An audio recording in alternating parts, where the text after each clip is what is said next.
In an interview today, Mr. Peter Obi gave hope to Nigerians that the court will reverse the situation and his mandate that is being hijacked by INEC will be returned back to him. Please listen to the video, share, like and leave your comments. Thanks for watching. Mr. Peter Obi is right here with us in our studio. Good morning. Thank you for joining us on the program. Good morning. Thank you for inviting me. Well, it's good to have you, really. I know that the pre-election polls, I mean, a lot of them said something.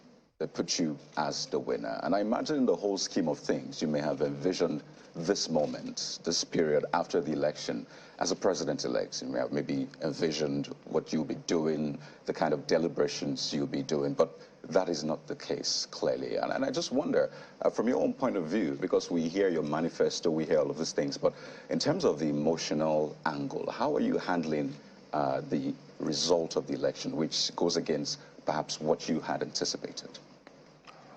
Well, for me, is when you go into a competition, especially in a transactional country as Nigeria, you expect all sorts.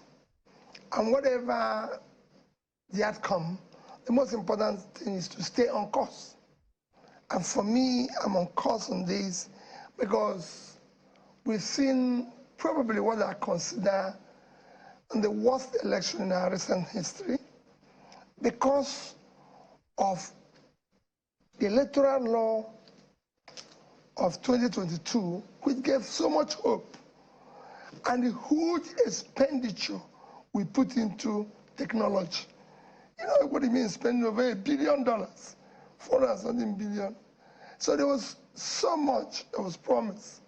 And then we went back to where we used to be. For me, that is very, very devastating. That a country as big as Nigeria, the giant of Africa, and supposedly a nation that should be celebrated globally, 63 years after independence, cannot conduct a simple election. Just election. That's how I feel. But for me, the struggle is on. We must reverse this situation. So are you hurt? Are you saddened? Do you have hope? I just want to understand your mental state now. I'm not hurt personally. I'm not saddened personally. But I am for my country and the future. It pertains for the young ones and the future generation. Because we can't go on this way. It must be a better place. We must bequeath them a better place. It is about the future of the society. We have, my generation who will say, we've lost it. But we must build a better place for them. And that building the better place is why I'm saddened. Because a simple thing as conducting an election. I can assure anybody that if today I'm in service, Nigeria will not spend near what was spent, and we have a first-class election that will be celebrated globally. Look at the editorials globally all over the newspapers, starting from the Financial Times to the Economist to everything, to Chatham House, that doesn't, institutions that don't make comments, is not making comment, bringing us so low in Committee of Nations. Even one of the rating agencies downgraded our rating. Already a junk rating. Why bring us that low again? Which of the ratings do you refer to? Let me remember. I'll remember it because of this, because I have quite a number of them. Okay, I just also want to understand, because this is not your first time participating in elections. I mean, you participated in governorship, you've been a running mate, and a lot of people have spoken about previous elections. You think that this is the worst in the country's recent history? Yes, it is the worst because of, like I said, remember, I said because of the law, the 2022 law, that gave so much hope when it was passed, because all those loopholes and difficulties we used to have were taken care of. And then again, we invested in technology, which was supposed to make it seamless. And that was so much noise of from polling booth to server, and everybody will see it globally, and we advertise it. Go and look at the speech of the APC presidential candidate at Chatham House. Go and look at my own speech. Go and look at the speech of the INEC chairman in Chatham House. Everybody paid so much emphasis on the law and the technology. In fact, the APC presidential candidate said that the winner, that the BVAS is evolutionary, that the winner of next election requires an overwhelming mandate of the people to have the courage to be able to do the right things for the country. I said the same thing. And the chairman of INEC said it will be there for the world to watch, that they can watch it from there. I mean, what else do you expect, guy? When you promise so much, and you didn't even meet the minimum. Mr. B, that's still the bone of contention here. I know that the national chairman of your party had seemingly passed a vote of no confidence on INEC, and INEC has painstakingly, through television appearances and press briefings, reassured that it has nothing to hide and that it will make documents available. Following all of those efforts by INEC, are you satisfied now? Have you been granted access to inspect the information on the BVAS machines used for the presidential election? Well, it's not our chairman of our party that passed vote of no confidence. Nigerians have. It's not chairman of our party. Everybody, including you, I'm sure, have vote of no confidence in them. You might not say it here. I mean, you can't be so sure, Mr. Everybody, I'm definitely sure you could see it. Whenever there's an election announced globally, what it does is that it uplifts the rating, the status of that society. But every newspaper, I mean, go and read the Punch editorial on Sunday.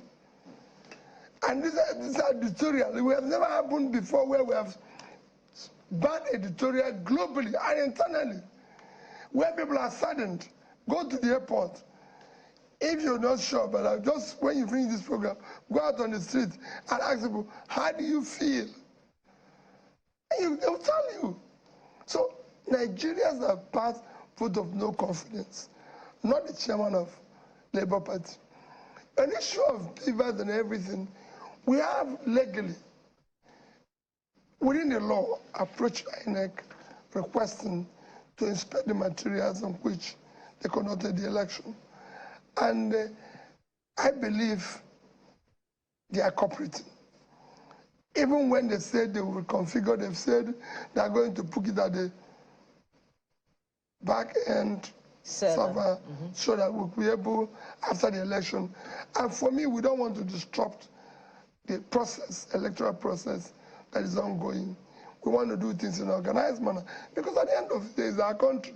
But have you been granted that unfettered access now? It's just 2 days to... Yes, we've been granted that, but you know they're going to do elections, so they said when they finish the election, they'll give us the ABC, which for me is okay. Okay. Let them do whatever they want to do so that we can have, you know, and I pray that this one become better than the last one. Still on the election, it was a shocker that you won Lagos. And not one, at least I've heard two members of your party say that the votes that went to the Labour Party from Lagos during the presidential election actually was about 900,000.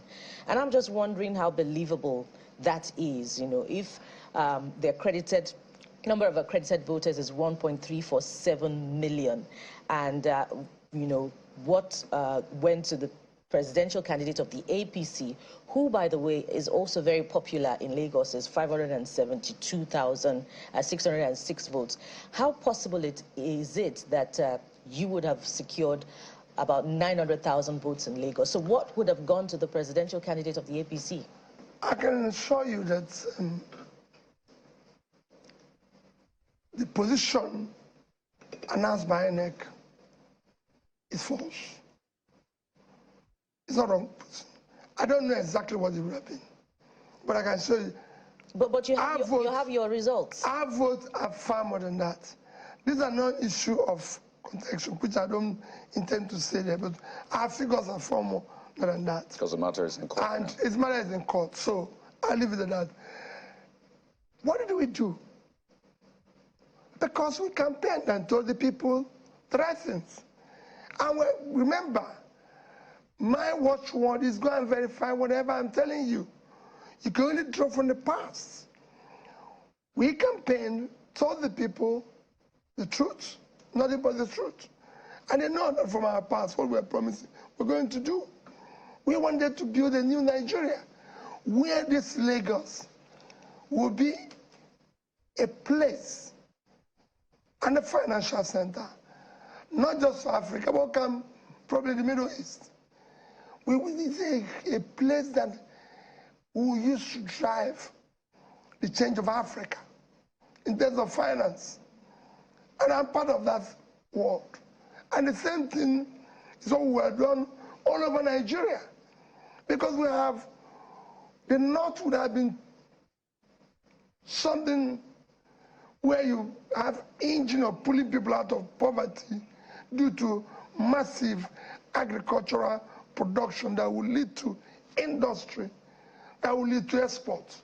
The East would have been a place, you can say, also of industries I mentioned, exporting also products, again, through the Port Harcourt, Akwa Ibom, Warriors, and you're doing the same thing here in Lagos. This country can be turned around as quickly as possible and become something everybody will wish to celebrate. I just wanted to be sure. I mean, your lawyers met with INEC some days ago, yes, and the INEC chairman made that statement that there's nothing to hide. Has that changed the position, perhaps the trust? Because time and again, we saw the joint press conference after the election. Your party, the PDP, and I think the ADC had that joint conference. The chairman, you've said time and again that you don't trust this process. So that meeting, that was the initial. Do you now trust INEC? That was when we were starting it. If somebody had pronounced this what they pronounced, there's no way the trust evaporated. But they're not dealing with the lawyers. We are dealing with the lawyers. I don't go to INEC any longer. I'm not part of it. So has the trust been restored in INEC? Well, I believe the lawyers so far are satisfied. And if they are, like I said, the case is not in court. So it's no longer me trusting or not trusting INEC. There's now something between the two of us. So if that which is between the two of us, which is our lawyers, trust them, you're fine with that? I'm fine with that. Because you have a history with, pardon me, Bukola, you have a history with the tribunal, so to speak, with the court. I think it was your case that first changed the calendar of election cycle in Nigeria. That's in Anambra years ago. So it looks like a lot of people are looking to see if thunder will strike twice on this one. Are you confident in the judiciary as you were then? Well, I am because, like I said, I stayed in court for 3 years where people say it's impossible for you to become a governor through the court, and I became the first. Remember, I was impeached. And again, the court brought me back. And I went for interpretation when I said my tenure is not complete, which was one you referred to, that change. They said it's impossible because somebody else had been elected and sworn in, but I changed it. So if you go through that, I've been going through courts, several of them, and I've not had any cause to doubt the courts. But I can tell you, I believe Nigeria have the best, one of the best judiciary globally. It is we politicians that are trying to, because of our transnational nature, is trying to ensure that everywhere is corrupted. And that I wish the judiciary can start reversing. Even with this case, they are seeing globally what is happening. Globally. People go everywhere in the world and they ask, what happened with Nigeria in the election? Africans are surprised. The giant of Africa can no longer deliver, just election. We're not talking about something great. It's just election. Ghana will soon have election. Without beavers, without everything. It will be seamless, peaceful. You'll see it come very soon. So what is wrong with us? Well, Ghana is, I mean, in terms of population, in terms of the sheer size of what they have to handle, I'm just saying I don't know if that's a comparison. It's okay to learn and, you know, compare notes, but I don't know if that's a fair comparison. Just quickly. But just before you go ahead with that point, I just want to follow up on your confidence in the judiciary. Is it against all odds, you know, to the effect that, you know, there's a diminishing trust quotient, particularly in the Supreme Court, you know, following court verdicts on certain governorship elections in the country? So are you still confident regardless of all of these factors? I don't go anywhere referring how the other people were treated. Irrespective of their controversial judgments recently, I have confidence that they know the country is collapsing. They know they have to help to build a better place for their children. And kind Ghana, if you're talking about Ghana being much more... If it's fair to compare Ghana with Nigeria. India is the biggest and the most populous democratic country.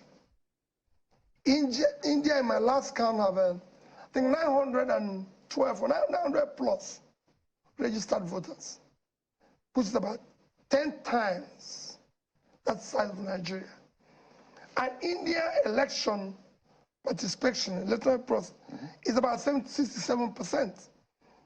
67% kind is about, again, above 600 million, I think about 611. If you divide that by 24 million, it's 25 times. Yet, the issue of, call it, problems associated with it is not more than 5%. So, it is a Nigerian problem. Indonesia, Brazil are all bigger in population. They too have challenges, but minus or plus 5%. And it's a result very quickly. People can see it. What we're saying here is that we had a technology which we paid and advertised so much. How do you feel that your advertising channel is going to be great, things are going to work in channel and everything, and on the day channel is supposed to unveil it, channel now comes out and say, well, listen, we didn't know, or this is fine. Let's not go there. Well, let's go to Abuja now. My colleagues are waiting with more questions. Over to you guys. Yeah, thank you, Kaidi, and good morning. Good to see you, Mr. Peter Obi. Well, let's start. Let me just get your perspective on this. What is the current position of the matter you're pursuing? Because, yes, you have spoken about what you like to see in the long run, or what you would have loved to see with the process. What kind of feedback do you have from your lawyers now concerning how the matter is progressing? Is INEC complying with the decisions as handed out by the courts? You know, for me, it's the lawyers that will answer accurately about this. Like I said, there's not something between INEC and myself and the party. So, from what they've said so far to me, they say they are working with them. You know, I will not say, well, yes or no. But if the lawyers say they're working with them, that means they're working with them. And that I'm okay with. Okay, Mr. Peter Obi, good morning. I'd like to ask you, what key element would you say is the singular factor, or will I say if there are multiple factors, what would you say really stand out for you that make these elections the worst, as you have described them to be? Well, the issue of the so-called beavers, which have changed to basic value acceptable.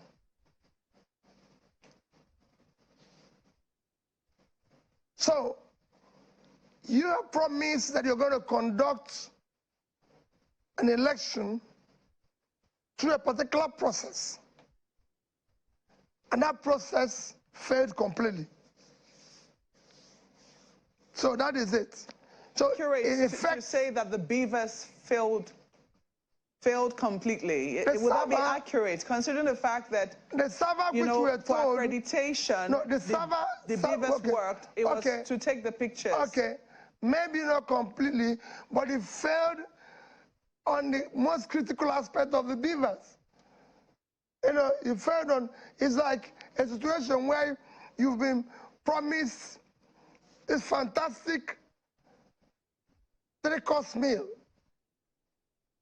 and you came in with a little starter, waiting for the main meal, and they carried it away. So you can't say you have been fed, because the main thing was not going from the pulling unit to the server. That is the main meal.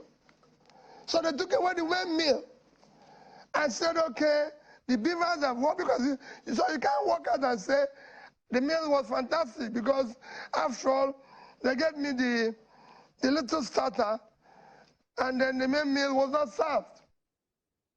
And That's the IREV. That's it. The main thing was not there. Nobody, even in my village, where people are not sophisticated, not educated, they were all glued to one place waiting to see the result coming in through, like they told us that everybody will be seeing it. I'm sure you didn't see it, my sister. They said it failed. That's the IREV. The IREV is separate from the beavers. The beavers accredits people, and then it's supposed to take a picture and upload it to the IREV. The IREV did not work on that day. Yes, me and you know the difference between all this. For the average Nigerian, that is all included. And I want to speak to the average Nigerian. What they've sold us, whether it's IRF, whether it's the IRA, what they told us is the beavers is from this to this. We are promised this Sumter's meal, and we just had a serve of the starter, and they disappeared with the rest of the food. So we didn't. That is the worst lunch we have had. I've had to make that clarification, because you know that the beavers is also going to be used again in this governorship elections, and a lot of people might be imagining that that exactly was the instrument of fraud, and maybe might be reluctant to use it or might be reluctant to come out. But the IREV was, you know, where people are what already didn't work, reluctant. and I'm very happy for how you have. Thank you. How you described it. People but, already, you know, moving beyond that, might not come out. You know, we're pushing them now. Yes, we're begging them to have faith and come out. Exactly. So I know as a result of that, you've been going around a number of states. I mean, you've given speeches, you've done a few thank you visits around a number of states to thank your supporters for their votes on the day of the presidential election. And I think yesterday you were in Jos, in Plateau State. I don't know where you're going next. I don't even know how you're doing it, because you were in Jos and now you're in a different location entirely.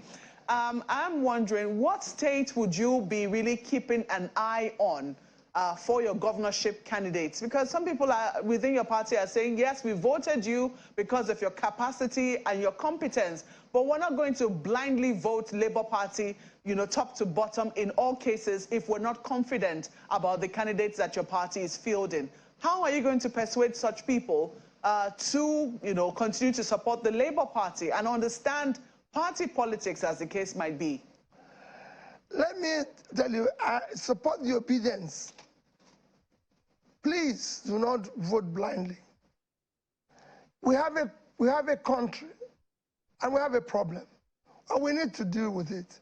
And I've said, please, you watch one will be character, competence, capacity, and compassion. The country needs to see competent people in position to serve. So do not vote blindly. And we have them in a number of states. Remember, Labour is not, remember what they told you when we were starting, that we don't have structures. So we don't have people all over the place competing. Please, We have some states where we have competent people. Let me start with Lagos. We have a competent hand here, young, dynamic man that can do the job. We have in Abia. I was in Jos, like you said. And if you look at it, I've visited most of all those states where I think we have competent people that can do the job. We have in Kaduna, we have in 1 or 2 states. We don't have all over the country. Out of the 10 states, 30 states or so, that is 28 states where the election for governorship is coming up on the 18th. I think probably we have about 6 or 8 of them where I think we have candidates who are participating and I feel they can do the job. I remember we have said that anybody that is elected on Labour Party, we're not going to sit back. We're going to ensure that it follows our tradition, our culture, and our performance indices in developing. So we have candidates across. In the Southeast, we have in Enugu, we have in Abia, South, we have in Delta,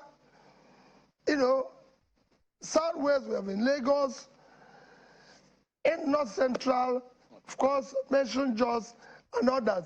So all I said to you, vote where we have competent, qualified people that can do the job. And in other areas, please do the same thing and ensure that the right things are done.